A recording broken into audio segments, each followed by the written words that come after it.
Welcome to our channel Parvati's kitchen and vlogs. వీడియోలోకి వెళ్ళే ముందు ఎవరైనా నా ఛానల్ని సబ్స్క్రైబ్ చేసుకొని వాళ్ళు ఉంటే తప్పకుండా సబ్స్క్రైబ్ చేసుకోండి. అలాగే వీడియో నచ్చితే తప్పకుండా లైక్ కూడా చేసేయండి. ఇక లేట్ చేయకుండా వీడియోలోకి వెళ్ళిపోదాం. ఈరోజు నేను బెండకాయ కర్రీని ఎలా చేయాలో చూపించబోతున్నాను. లేడీస్ ఫింగర్ కర్రీ అనమాట. ఇది టేస్ట్ అయితే చాలా బాగుంటుంది. మసాలా ఏమీ కొట్టకుండా సింపుల్గా కొంచెం ఇలా గ్రేవీ వచ్చేలాగా చేసేసాను. టేస్ట్ అయితే చాలా బాగుంటుంది. మసాలా కొట్టి కూడా చేసుకుంటూ ఉంటారు, అలాగే మసాలా కొట్టకుండా కూడా చాలా రకాలుగా చేసుకుంటూ ఉంటారనమాట.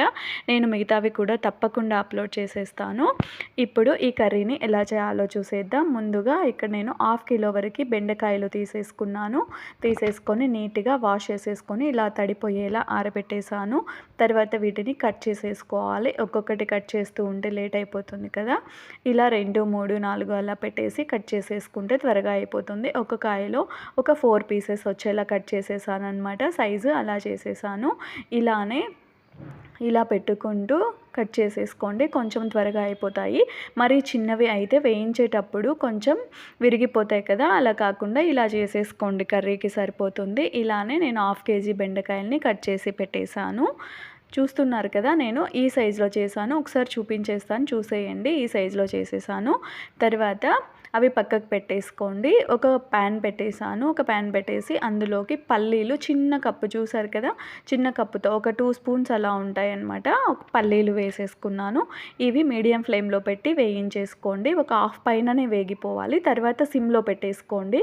ఈ నువ్వులు వేసేటప్పుడు సిమ్లో ఉండాలి, లేదు అంటే నువ్వులు త్వరగా నల్లగా అయిపోతాయి. అవి హాఫ్ పైన వేగిన తర్వాత నువ్వులు వేసుకోండి సిమ్లో పెట్టేసి. ఇవి కంప్లీట్గా వేగేలోపు అవి కూడా కంప్లీట్గా వేగిపోతాయి. ఈ రెండింటిని వేయించుకొని చల్లారబెట్టేసుకోండి. బాగా చల్లగా అయిన తర్వాత మిక్సీ జార్లోకి వేసేసుకొని ఫైన్ పౌడర్లా చేసేసుకోవాలి. బరకగా లేకుండా ఇలా కొంచెం ఫైన్ పౌడర్లా చేసేసుకోండి, సరిపోతుంది. కొంచెం లైట్గా బరకగా ఉన్నా ఏం పర్లేదు. ఇలా చేసేసుకొని పక్కకు పెట్టేసుకోండి. తర్వాత ఇంకా ఇవన్నీ రెడీ అయిపోయాయి. ఇంకా ప్రాసెస్ చూసేద్దాం. దానికోసం స్టవ్ వెలిగించి ఇక్కడ నేను మట్టి పాత్ర తీసేసుకున్నాను. అందులో కొంచెం ఆయిల్ వేసేసి హీట్ అయిన తర్వాత బెండకాయ ముక్కలు ఇందాక కట్ చేసి పెట్టుకున్నాం కదా, ఆ బెండకాయ ముక్కల్ని వేసేసుకొని వేయించుకోవాలి. ఇవి చప్పగా లేకుండా ఉండడం కోసం ఇందులోకి వేయించేటప్పుడు కొంచెం సాల్ట్ కూడా యాడ్ చేసేసుకోండి. సాల్ట్ వేసేసేయండి. సాల్ట్ వేసిన తర్వాత ఈ సాల్ట్ అంతా ఈ బెండకాయ ముక్కలకి పట్టేలా బాగా కలిపేసేయండి. ఒకసారి కలిపేసి ఇంకా వేయించుకుంటూ ఉండండి. అడుగు పట్టకుండా మధ్యలో కలుపుకుంటూ వేయించుకోండి, సరిపోతుంది. స్టార్టింగ్లో కొంచెం మీడియం ఫ్లేమ్లో పెట్టుకొని తర్వాత సిమ్లో పెట్టి వేయించుకుంటూ ఉండండి. లేదు అంటే కొంచెం మీడియం టు సిమ్లో పెట్టుకొని వేయించుకోండి, సరిపోతుంది. తర్వాత వేగిన తర్వాత పక్కకు పెట్టేసుకోండి. తర్వాత అదే కడాయిలో ఆయిల్ వేసి కొంచెం ఎక్కువే వేసుకోండి, కర్రీకి కదా. ఆవాలు, జీలకర్ర అవి చిటిపట్లాడిన తర్వాత ఉల్లిపాయ ముక్కలు అలాగే పచ్చిమిర్చి ముక్కలు కూడా వేసేసుకోవాలి. ఇక్కడ 3 నుంచి 4 వరకు పచ్చిమిర్చి ముక్కలు అలాగే ఒక 2, 3 ఉల్లిపాయలు కూడా వేసుకోండి. ఉల్లిపాయలు కొంచెం ఎక్కువ వేసుకుంటే బాగుంటుంది. తర్వాత ఇక్కడ ఒక ఎండుమిరపకాయ కూడా గిల్లి వేసేసాను. కొంచెం కరివేపాకును కూడా వేసేసుకోవాలి. వాష్ చేసుకున్న కరివేపాకును వేసేసుకొని ఇంకా వీటన్నింటినీ కలిపి కాసేపు వేయించండి. తర్వాత ఇందులోకి వెల్లుల్లి ఉంటాయి కదా, వెల్లుల్లిని ఇలా మెదుపుకొని వేసుకోండి. కొంచెం ఇంకా ఎక్కువైనా వేసుకోవచ్చు, వెల్లుల్లి కొంచెం ఎక్కువ వేసినా కూడా బాగుంటుంది. నేను ఇక్కడ 5 నుంచి 6 వరకు వెల్లుల్లి తీసుకొని ఇలా మెదుపుకొని వేసేసుకున్నాను.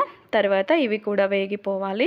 ఇవి కొంచెం వేగిపోయిన తర్వాత ఈ ఉల్లిపాయ, వెల్లుల్లి, పచ్చిమిర్చి అన్నీ వేగిన తర్వాత ఇందులోకి బాగా పండిన టమాటాలు ఒక 3 టమాటాలు, లేదు అంటే చిన్నవైతే 4 అయినా తీసుకోండి.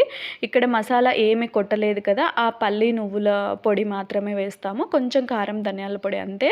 కాబట్టి కొంచెం టమాటా ఎక్కువ వేసుకుంటే మనకు గ్రేవీ లాగా వస్తుంది. ఒక 3 నుంచి 4 టమాటాలు బాగా పండినవి తీసుకొని వేసుకుంటే ఇలా గుజ్జు బాగా వస్తుంది. ఇవి బాగా మగ్గిపోవాలి. ఈ టమాటా కూడా బాగా మగ్గిపోవాలి. మగ్గిపోయిన తర్వాత ఇందులోకి చింతపులుసు వేసేసుకోవాలి.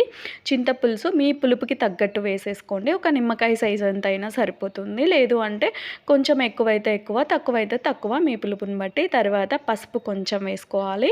1 స్పూన్ వరకు కారం, ఇది కూడా మీ కారంకి తగ్గట్టు వేసుకోండి. పచ్చిమిర్చి కూడా వేస్తాం కదా, అలాగే 1 స్పూను ధనియాల పొడి వేసేసుకోవాలి. ఇందాక మనము పొడి చేసి పెట్టుకున్నాం కదా పల్లీలు, నువ్వులు హెల్త్కి మంచిది కాబట్టి నేను ఇలా ఎక్కువగా చేస్తూ ఉంటాను.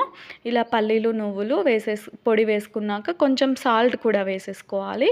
వేసేసుకొని వీటన్నింటినీ కలుపుకొని ఒకసారి వేయించుకోండి. బాగా కలిపేసి వేయించుకోండి. ఇవి బాగా కొంచెం ఆయిల్ పైకి వచ్చే వరకు వేగాలన్నమాట. మీరు కావాలనుకుంటే పల్లీలు నువ్వుల పొడి వేసాం కదా, మీరు ఓన్లీ నువ్వుల పొడి అయినా వేసుకోవచ్చు, ఓన్లీ పల్లీ పొడి అయినా వేసుకోవచ్చు. నేనైతే 2 కలిపి వేస్తూ ఉంటాను. నువ్వులు పల్లీలు 2 మంచిది కదా, 2 వేసేసుకోండి సరిపోతుంది. లేదంటే ఇందాక చెప్పాను కదా, అలా అయినా వేసుకోవచ్చు, మీ ఇష్టం. ఇలా బాగా ఆయిల్ పైకి వచ్చే వరకు ఇక్కడ ఈ మసాలాలంతా వేయించేసాను. ఈ పౌడర్స్ వేసాం కదా, ఆ పౌడర్స్ అన్నీ మసాలా అంటే. తర్వాత ఇందులోకి ఇందాక బెండకాయలు కూడా స్టార్టింగ్లో వేయించి పక్కకు పెట్టుకున్నాం కదా, ఆ బెండకాయ ముక్కల్ని కూడా ఈ పొళ్ళన్నీ వేగిన తర్వాత వేయాలి. ముందే వేస్తే అవి చెదిరిపోతాయి బెండకాయ ముక్కలు. దానికోసం అవంతా వేగిన తర్వాత ఇందులోకి వేసుకోండి.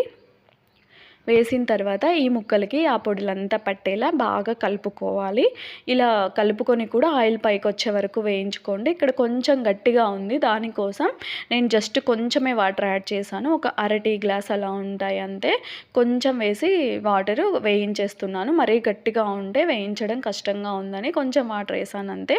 ఈ వాటర్ వేసిన తర్వాత బాగా వేయించుకోవాలి. ఇలా ఆయిల్ పైకి వచ్చే వరకు, ఇలా కొంచెం ఇలా అయ్యే వరకు వేయించేసుకోవాలి. తర్వాత ఇప్పుడు ఇందులోకి మనము తగినన్ని వాటర్ వేసేసుకోవాలన్నమాట.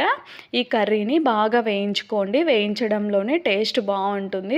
త్వరగా అలా వేసిన తర్వాత ఊరికే అలా వేయించి వాటర్ వేయకండి. ఇలా బాగా వేయించడం వల్ల టేస్ట్ కూడా బాగుంటుంది. లేదు అంటే పచ్చి పచ్చిగా ఉంటుంది, అంత బాగుండదు. బాగా వేయించుకున్న తర్వాతనే వాటర్ తగినన్ని వేసేసుకోవాలి. వేసేసుకొని ఇంకా మూత పెట్టేసేయండి. మూత పెట్టేసి కాసేపు ఉడికిస్తే సరిపోతుంది. ఆల్రెడీ మసాలాలు పళ్ళు అన్నీ వేయించాం కదా, అలాగే బెండకాయలు కూడా వేయించేసాము. ఇంకా కాసేపు ఉడికితే సరిపోతుంది. మధ్యలో ఒక 2-3 సార్లు తీసుకొని అడుగు పట్టకుండా గరిటెతో కదుపుకుంటూ ఉడికించుకోండి సరిపోతుంది. ఇక్కడ బాగా గట్టిగా అయిపోయింది కదా, ఇలా కొంచెం దగ్గర పడిన తర్వాత ఇందులోకి కొత్తిమీరని కూడా వేసేసుకోవాలి. కొత్తిమీరని నీట్గా వాష్ చేసేసి ఇలా కట్ చేసేసుకొని వేసేసుకోండి.